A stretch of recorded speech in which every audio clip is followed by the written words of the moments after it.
Amber Sutter, the Chief Enlightenment Officer of Conscious Public Accountants and proud member of the CalCPA, here to deliver success tips to help you pass the CPA exam. At Conscious Public Accountants, we support candidates to design a realistic exam and study schedule.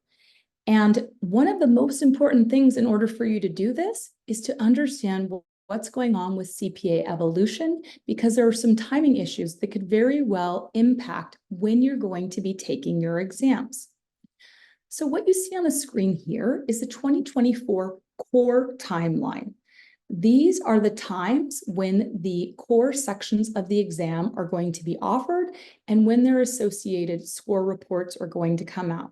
So as a reminder, the core sections are exam sections that might sound familiar because they existed before CPA exam evolution. They are audit, regulation, and financial. So if you're going to take your exam, imagine that you're waiting for busy season to be over and you're thinking, okay, I'll have busy season, I'll take a break and I'll take some exam sections in the summer. You're going to look at this table and you're going to go to Q3. And what you notice here is that core test dates are July 1st through September 25th. And if you take something during that particular quarter, your score is going to come out approximately on November 1st. And what that means is you're going to wait anywhere from 1 month to 4 months to get your score back.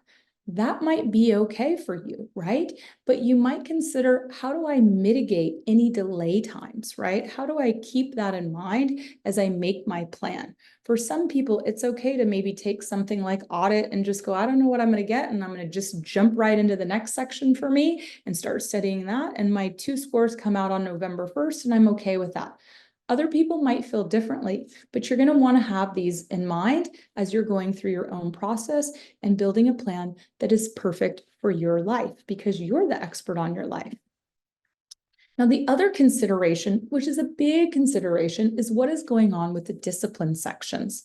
Okay, the discipline sections are 3 different exams. You only have to pass one, and you get your choice of which one that you want to take.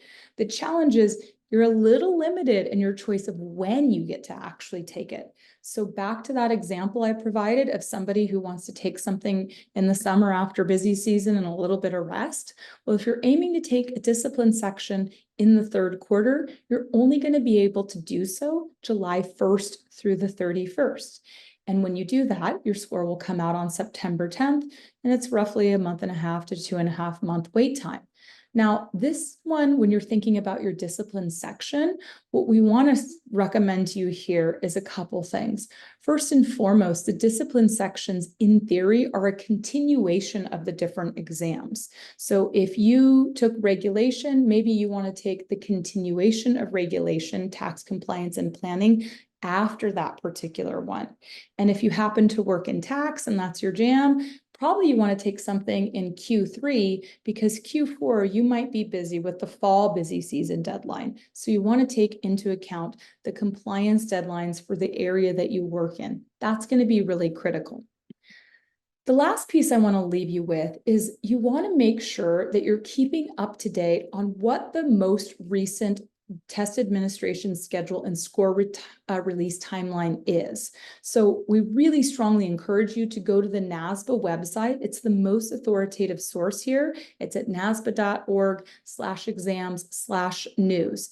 And the reason for this is I've seen this little table floating out on the internet, or I've seen some of this information pasted into articles, but these dates continue to change. So you might be looking at something on a different website that has been superseded. So as you go to plan out your scores, make sure that you're going to the NASBA page.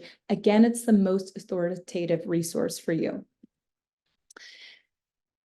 They say that a goal without a plan is just a wish. It is so possible to pass the CPA exam, but you really have to have adequate planning and you have to have adequate time for studying.